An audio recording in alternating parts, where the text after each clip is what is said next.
In 1977, Robyn Davidson set off on a 1,700-mile trek across the deserts of Western Australia, traveling with camels from Alice Springs to Australia's west coast.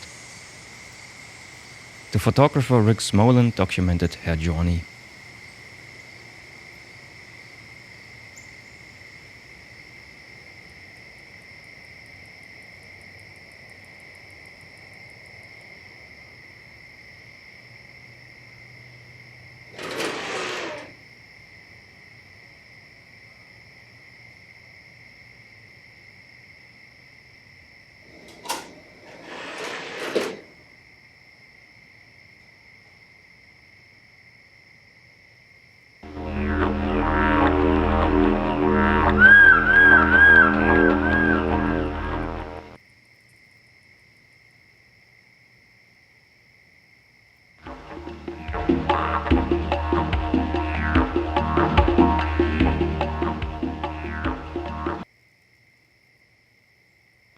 Robyn Davidson went to the dead heart of Australia in pursuit of a dream, to cross the desert alone. A journey that would take her 1,700 miles across an ancient, secret land. A journey that would work its magic on her life in strange and subtle ways. From an Aboriginal tribal elder, she learnt desert sense. And from an Afghani herder, she learnt to master, ride, and doctor the camels, who became her pack animals and companions, as well as to outwit them in their killer moods. Her voyage opened tracks to the discovery of self, as well as to the profound beauty and nobility of a threatened land and its indigenous people.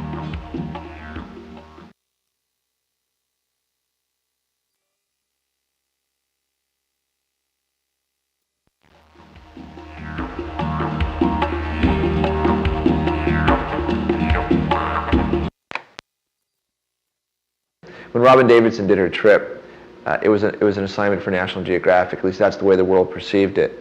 Now that 15 years have gone by, it's actually entered the history books. Robyn is being compared to Amelia Earhart and Karen Blixen as one of the great adventurers of the 20th century. And I thought it would be interesting for people who have read her book all over the world. The book has actually been translated into 11 languages and it's sold 400,000 copies. To actually feel like they could go on the trip with her, to experience the trip perhaps the way that she saw it and a little bit of the way that I saw it. So what we're doing with the book is we're taking 50% of tracks and a lot of photographs that no one has ever seen before and creating a new experience for someone.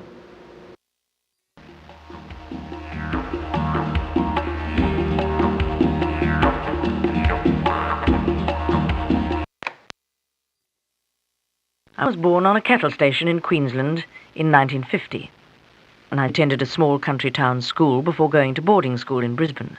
I'd returned to Queensland to study Japanese and philosophy and music in Sydney, then moved to Alice Springs to get myself the requisite number of wild camels from the bush, then walk into and about the central desert area.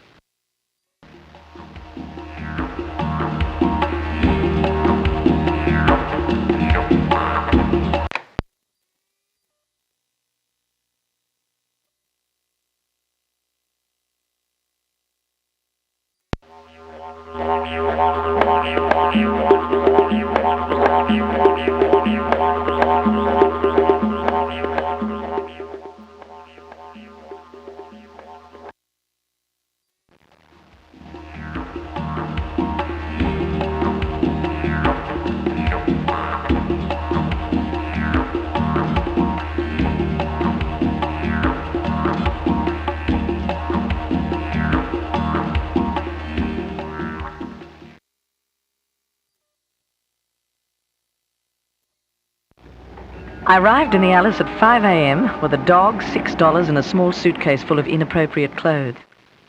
A freezing wind whipped grit down the platform, and I stood shivering, holding warm dog flesh, and wondering what foolishness had brought me to this eerie, empty train station in the center of nowhere.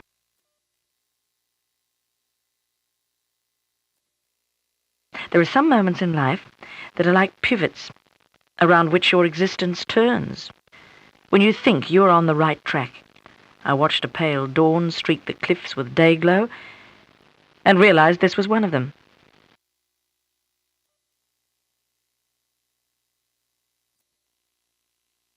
The lunatic idea was, basically, to get myself the requisite number of wild camels from the bush and train them to carry my gear, then walk into and about the central desert area.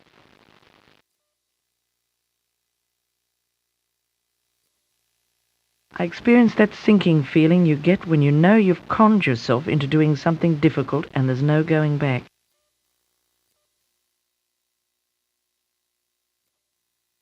Then I was offered a job by that irascible old gentleman, Saleh Muhammad, who was to become a friend, camel guru, and saviour.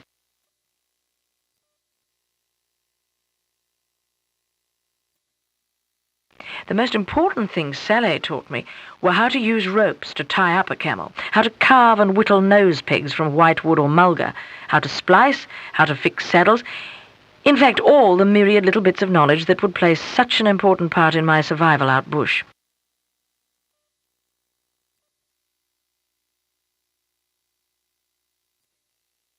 Because camels' necks are so strong, the nose line is essential for a riding animal. They cannot take a bit like a horse, as they are cud chewers. They're usually given only one of these, which sticks out the side of either nostril.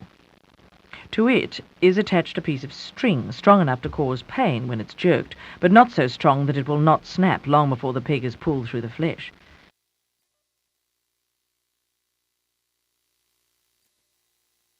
This string is attached to the outside of the pig, then split under the jaw and used simply as reins.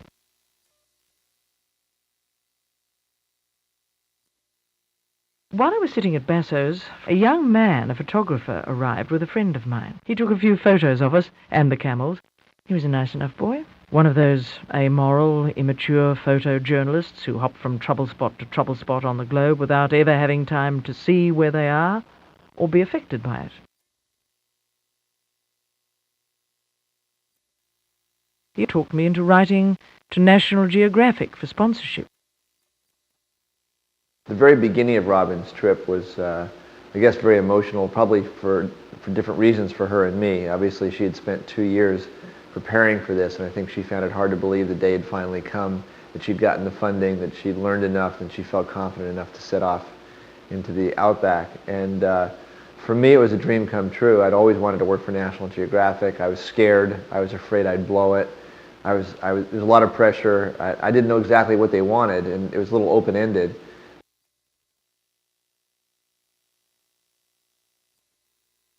My father had spent 20 years in Africa, walking across it in the 1920s and 1930s, living the life of a Victorian explorer.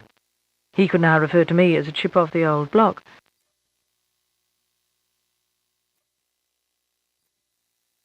I got an inkling of just how much emotional charge was being focused on this trip, as I saw his eyes mist over when he thought no one was looking, or glance away in confusion when he knew someone was.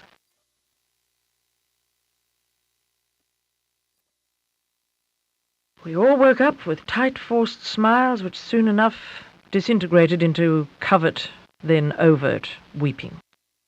Saleh loaded the camels for me, and I couldn't believe I had so much stuff.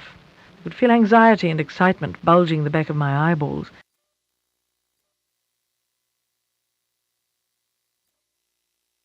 Iris was waving, and then everyone was waving. Goodbye, sweetheart. Goodbye, Rob. And I grabbed the noseline with cold, sweaty, shaky hands and walked up over the hill.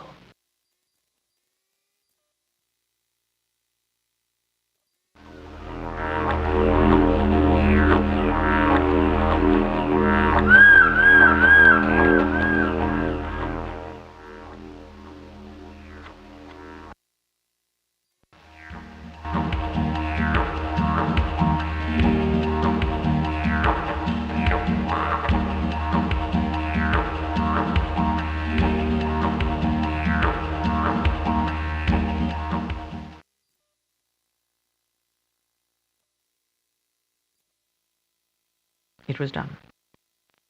I was on my own. For real. At last. I wondered what powerful fate had channeled me into this moment of inspired lunacy. The last burning bridge back to my old self collapsed. I was on my own.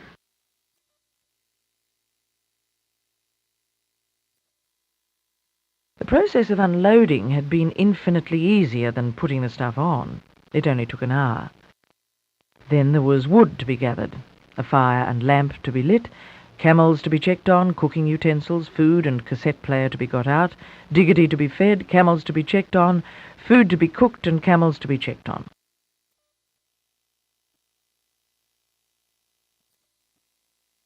I was a little nervous my first night out.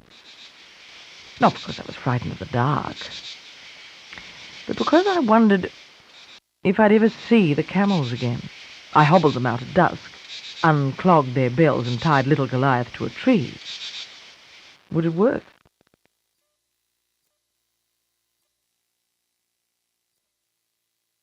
All around me was magnificence, light, power, space and sun, and I was walking into it. Click. Hi, how's it going? I got some shots of you waving goodbye. I'd almost forgotten. I plummeted back to earth, my grandiose emotions crashing into shards of fussy practical detail.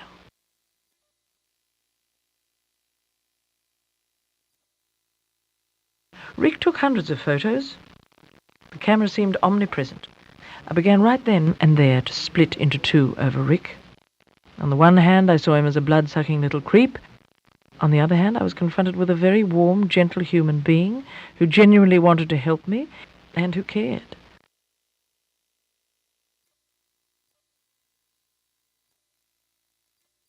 It was amazing to me, having read about camels and heard from other people how nasty and unpleasant they can be. However, camels, there was no question that each of these camels had a very distinct personality. One of them had a sense of humor. Bub was always the clown. One of them was Zellica, the female camel, had been raised in the wild. And Zellica knew which plants were safe to eat because the others had been raised in captivity. They didn't know, so they would let her eat everything first to tell them it was safe.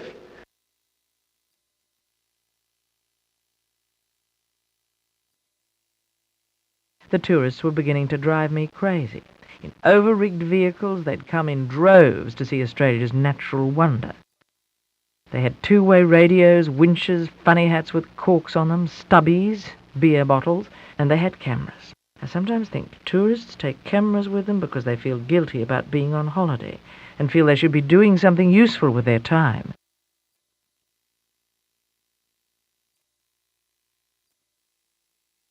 In any case, when otherwise perfectly nice people don their hats and become tourists, they change into bad-mannered, loud, insensitive, litter-bugging oafs.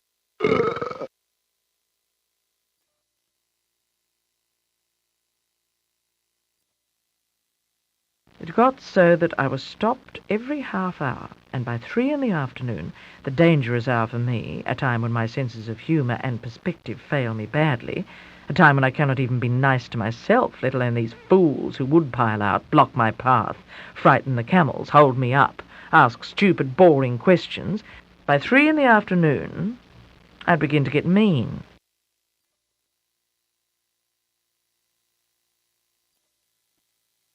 After that, the tourists became just too much, so I set a compass course for the rock and headed off across the dunes.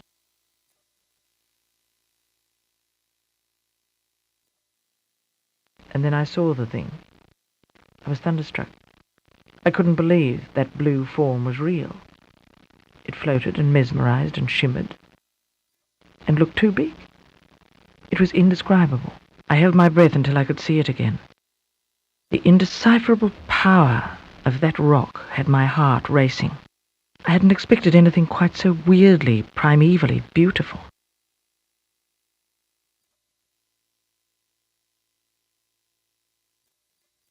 It's totally flat out there. I mean, you're driving along for 200 or 300 miles and nothing but flat, barren landscape, and all of a sudden you see this thing way off in the distance, and it gets bigger and bigger and bigger. It changes color all day long.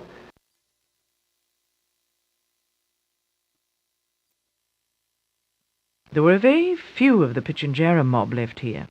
Most had moved away to more private tribal areas, though a few remained to protect and look after what is an extremely important site in their mythic culture. Uluru, they called it. The Great Uluru. I wondered how they could stand watching people blundering around in fertility caves or climbing the white-painted line up the side and taking their endless photos.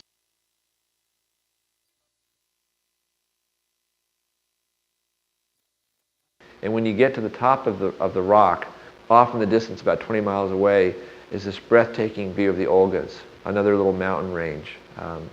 It just takes your breath away. You think it's going to be a big tourist attraction, and when you get there, it has nothing to do with people or tourists.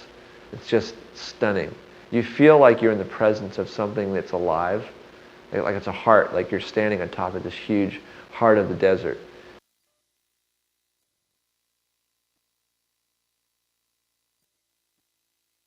I had been looking forward to seeing the Olgas for years now.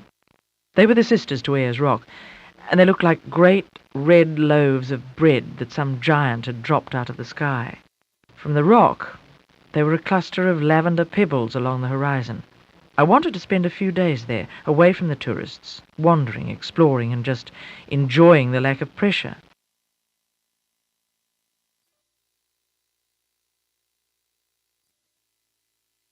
I walked the 20 miles through country that should have mended me, but which I did not allow even to penetrate. I was depressed. I felt cheated and put upon. I hated Rick and blamed him for everything. Besides, he didn't like the desert, couldn't see it. He'd listen to music or read until I came into view, then he'd take his photos using the magnificent earth as a backdrop.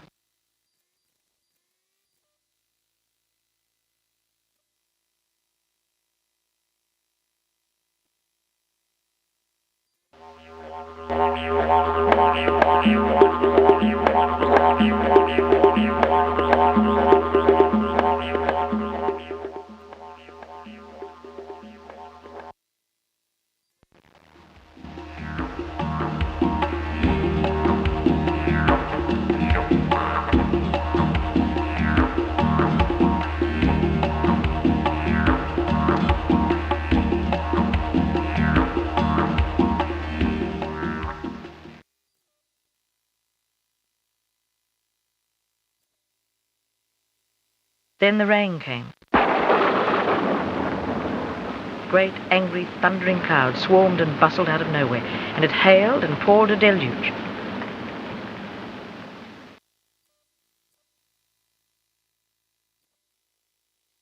And of course that was the night that dear little Goliath decided he didn't like being caught and tied to a tree anymore. I chased him for over an hour at a run. I was covered with freezing mud and shaking with fatigue by the time I grabbed him.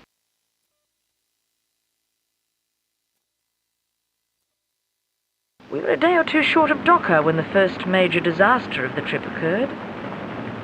I was carefully leading my camels to a river that had once been a track when Dookie, the last in line, slipped and landed flat in the water. I went back to him and asked him to stand up. He looked at me pitifully and groaned to his feet.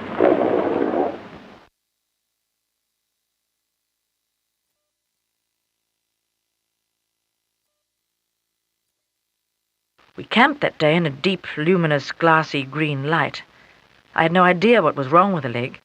I prodded, rubbed, and examined from shoulder to foot. I made hot compresses, but did not know what else I could do.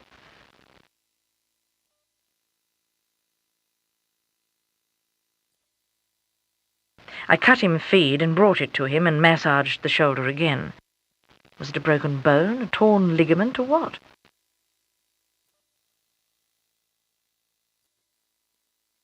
The thought was invading me, which I tried to keep away, that I might have to shoot my boy, that the trip might be ended, that it was all just a stupid, pathetic joke.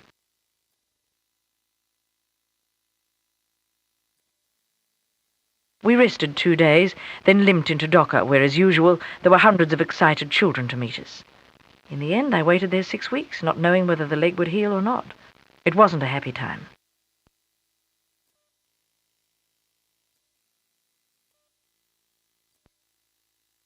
Whatever justifications for photographing the Aborigines I'd come up with before now were totally shot. It was immediately apparent that they hated it. They knew it was a rip-off. I wanted Rick to stop. He argued that he had a job to do.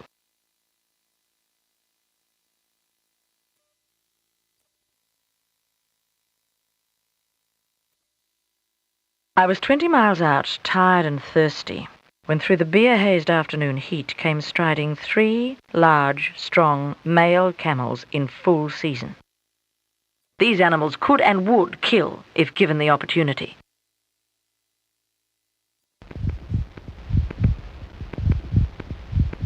Panic and shake. Panic and shake. They attack and kill, remember. Remember now. 1, tie up bub securely. 2, whoosh him down. 3, take rifle from scabbard. 4, load rifle. 5, cock, aim, and fire rifle. I was scared deep in my bones. Shake and sweat, shake and sweat. You've won for now.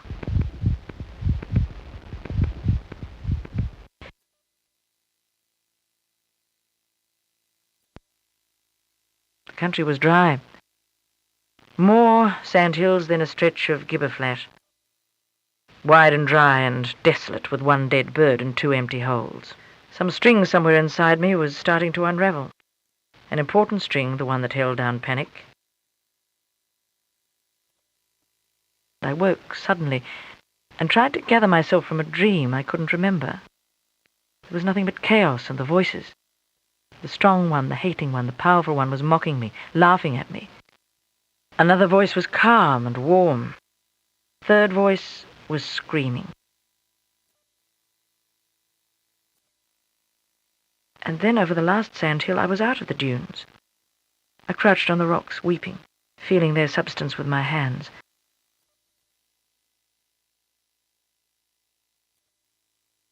I climbed steadily up the rocky escarpment, away from that terrible ocean of sand. I walked 100 yards around the corner, and there was the mill. The camels drank, Diggity drank, and I had a freezing, invigorating bath.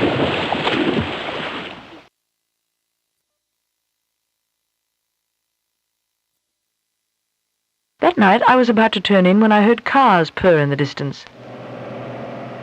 Aborigines. No fear there. They decided to stay for the night. I shared my tea and blankets.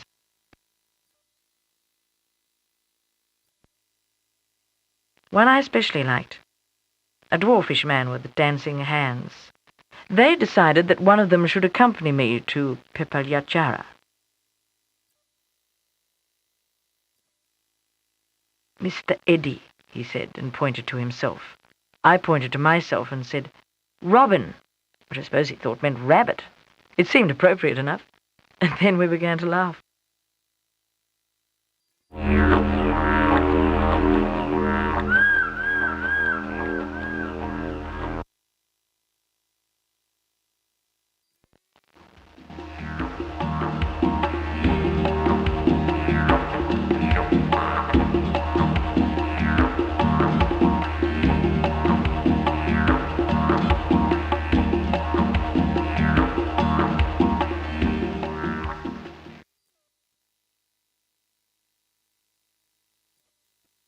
Eddie and I walked together. We played charades, trying to communicate, and fell into fits of hysteria at each other's antics.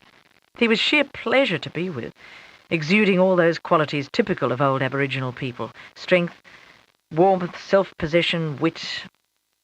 And I wondered as we walked along how the word primitive, with all its subtle and nasty connotations, ever got to be associated with people like this.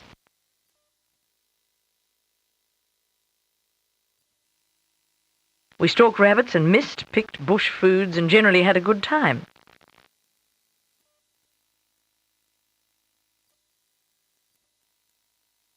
We headed on to Pepalyachara the next morning. I wasn't following maps, so I had no idea how close the settlement would be. Suddenly, I noticed a tin shed on my right.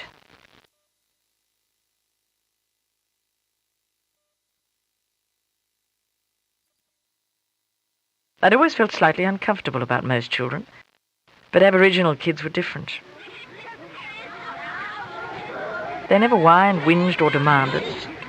They were direct and filled with joie de vivre and so loving and giving with one another that they melted me immediately.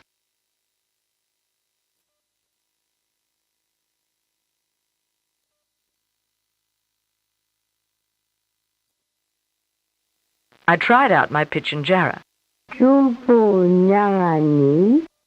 Stunned silence, then hoots of laughter. I let them lead the camels. There were children on my back, children clinging to camel legs and camel saddles, and children 10 deep on every side.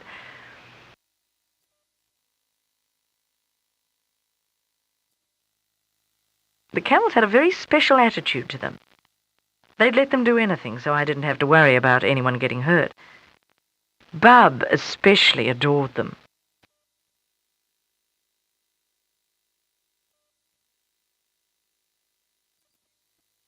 We left the track that evening.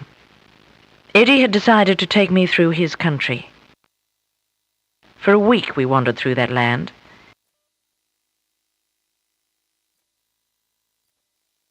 He was a dingo-dreaming man, and his links with the special places we passed gave him a kind of energy, a joy, a belonging. He told me myths and stories over and over at night when we camped.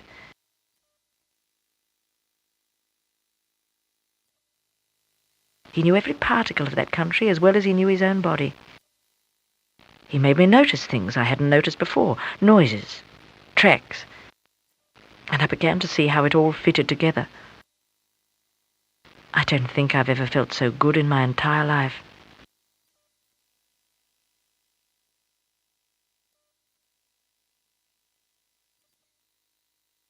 We were almost at Warburton.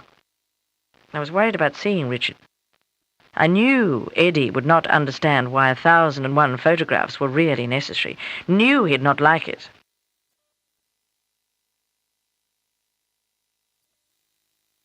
I spent a week in Warburton, floating with happiness. I couldn't remember ever associating that emotion with myself before. A kind of aura of happiness was being generated. It rubbed off on people. It built up and got shared around.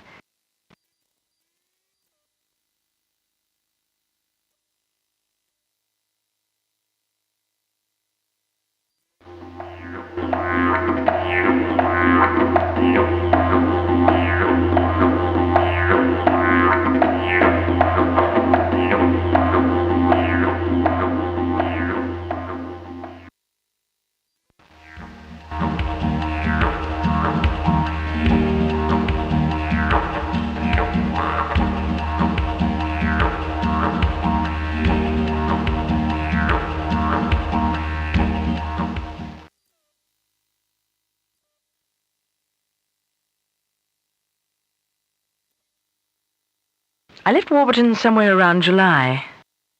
I had approximately 1 month to go before I could expect to see another human being. Despite the fact that this leg would be the first real test of my survival skills, despite the fact that if I was going to die anywhere, it would most likely be along this lonely, treacherous stretch of void, I looked forward to it with a newfound calm, a lack of fear, a solid reliance on myself.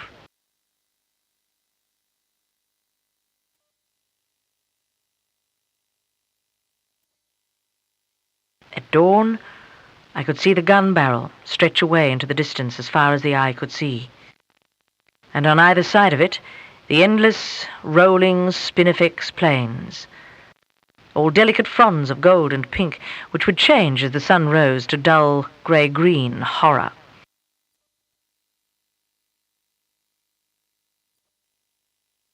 The gun barrel highway was 2 parallel ruts that sometimes disappeared, but generally ran dead straight and due west through a most inhospitable, waterless patch of nothing for hundreds of miles.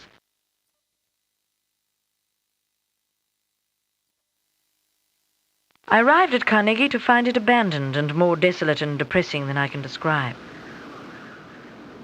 Suddenly, dramatically, as soon as I hit the boundary fence, the country was ruined, broken, eaten out by cattle, destroyed. I'd been so in tune with the marvelous untouched country I'd been through that I felt this change like a slap.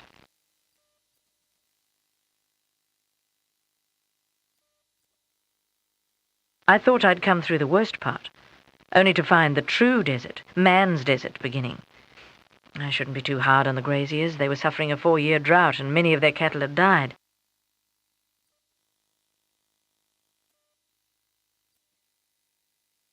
But there is good management and bad management, and in my opinion, anyone who overstocked this country deserved everything he got.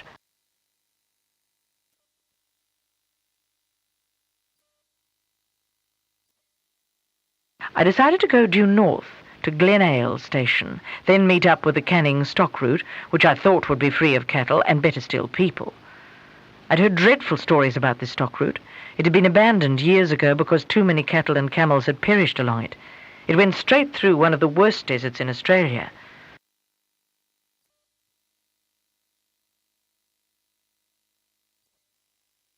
However, I was only going to attempt the easiest and most southerly part, and someone had told me it was glorious country. I headed off for Glenale.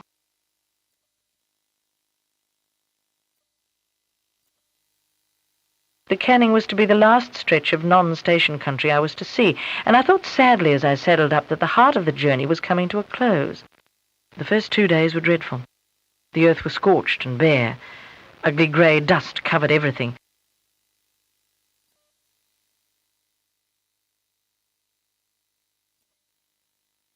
But after that, the country started to pick up. What would have made me turn my nose up earlier in the trip now appeared lush to my eyes. It was a magnificent landscape, in a fossilized, primordial sort of way.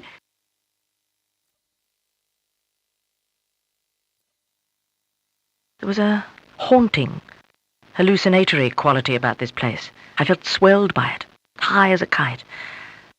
I was filled with an emotion I had not felt before. Joy.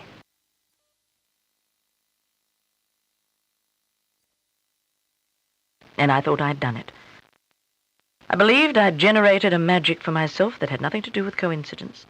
Believed I was part of a strange and powerful sequence of events called fate, and I was beyond the need for anything or anyone.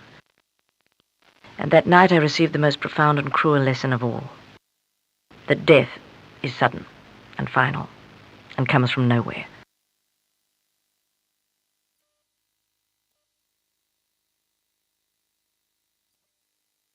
It had waited for my moment of supreme complacency, and then it had struck. Late that night, Diggity took a poison bait.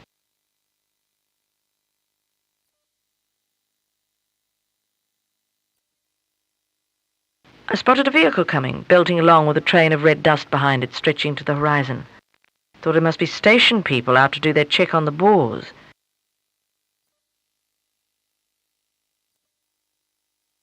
It wasn't bushfolk. It was the jackals, hyenas, parasites, and pariahs of the popular press. By the time I saw the long-lens camera trained on me, it was too late to hide, or get out the gun and blast it at them, or even realize that I was crazy enough to do such a thing. Out they spilled. "We'll give you $1,000 for the story. Go away, leave me alone, I'm not interested." I didn't know how to sidestep these people. Had once again forgotten the rules of the game. It was either blow their brains out and run, or shrink into an acquiescent, quivering blob, fighting hard to stay in control.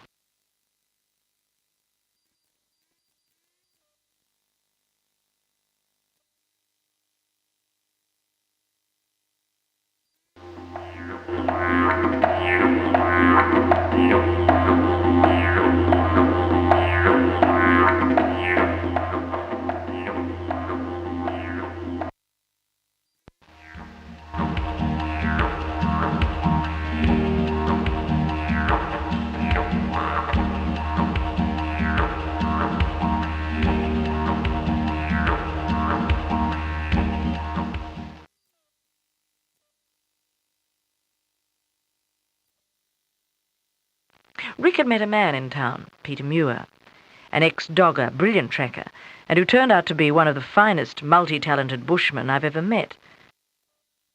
The town was being invaded by reporters, offering money to anyone who could find me. A kind of siege. Peter and Dolly offered me their second house several miles out of Wailuna to hide in.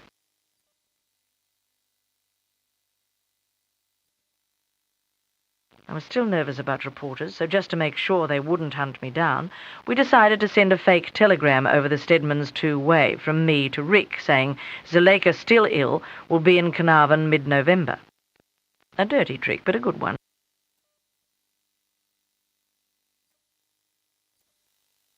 I'd less than a couple of 100 miles to go when the final disaster occurred. Zuleika began to bleed internally.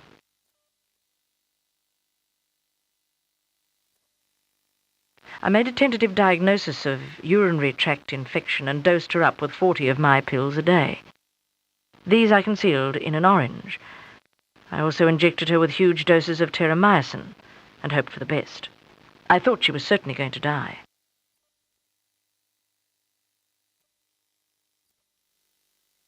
George and Lorna came to my rescue this time. I pulled into their homestead, a tiny corrugated iron shack with a lot of charm.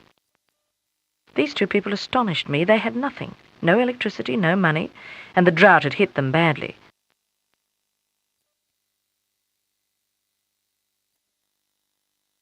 They shared with me everything they had. Of all the outback people I met on the trip, I think George and Lorna personified battling bush spirit the best.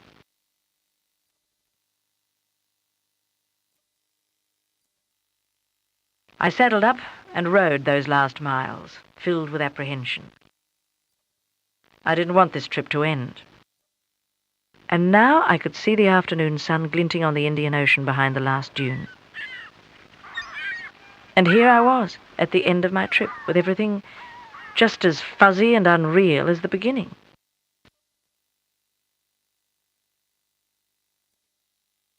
The camels were thunderstruck at the sight of that ocean. They'd never seen so much water. Globs of foam raced up the beach and tickled their feet so that they jumped along on all fours.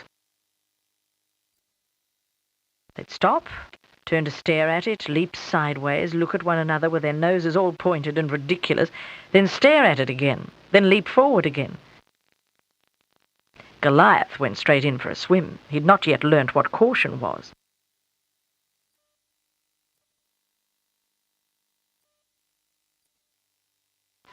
I spent one delirious week on that beach. As chance had it, I'd finished my trip on a stretch of coastline that was unique in all the world. It rimmed the inner arm of an inlet known as Hamlin Pool.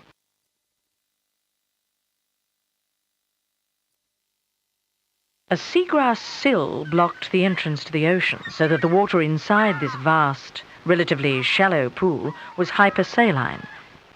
A happy chance for the stromatolites, primitive life forms that had lived there for 500 million years.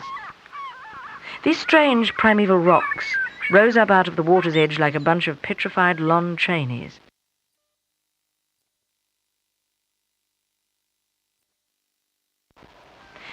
The beach itself was made up of tiny coquina shells, each as perfect and delicate as a baby's fingernail.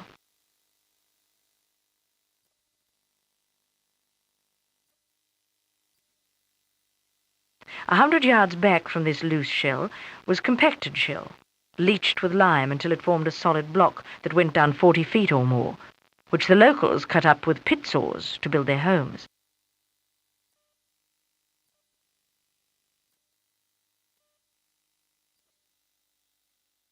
And I rode down that stunningly, gloriously fantastic Pliocene coastline with the fat sun bulging onto a flat horizon.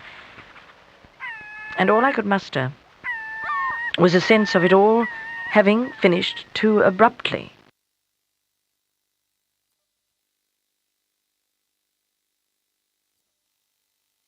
I spent hours saying goodbye to them. Tearing myself away from them caused actual physical pain. And I kept going back to sink my forehead into their woolly shoulders and tell them how wonderful and clever and faithful and true they were, and how I would miss them.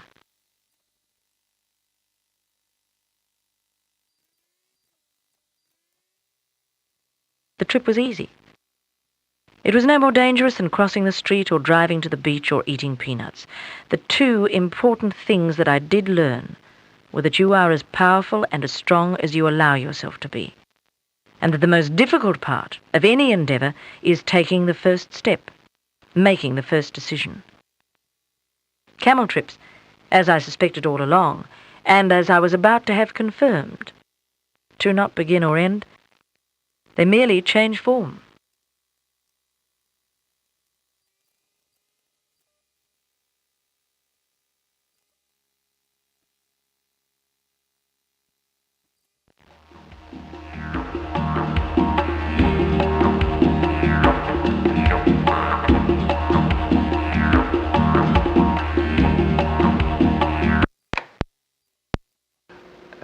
I think it's hard to talk about who I was at the beginning of the trip versus who I was at the end, because I'm still me. I'm still sitting here. I can see my changes through my photographs, and I can see my changes through the way Robyn described me in her book. I think she perceived me as being quite different. She thinks I actually got more out of the trip than she did, which I don't agree with at all. Probably the biggest change that I can see in myself from the trip was that by the end of spending a good portion of 3 months traveling with Robyn on and off during the year she was out there, I didn't want to work as a photographer for other people anymore. I didn't want to have to give up control of how my pictures were used. And in fact, that's when I started doing the day in the life books, as I needed that sense of control over my own destiny.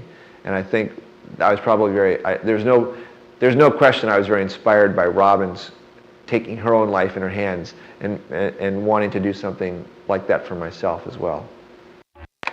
So I had made a decision which carried with it things that I could not articulate at the time. I'd made the choice instinctively, and only later had given it meaning. The trip had never been built in my mind as an adventure in the sense of something to be proved. And it struck me then that the most difficult thing had been the decision to act. The rest had been merely tenacity, and the fears were paper tigers. One really could do anything one had decided to do, whether it were changing a job, moving to a new place, divorcing a husband, or whatever. One really could act to change and control one's life. And the procedure, the process, was its own reward.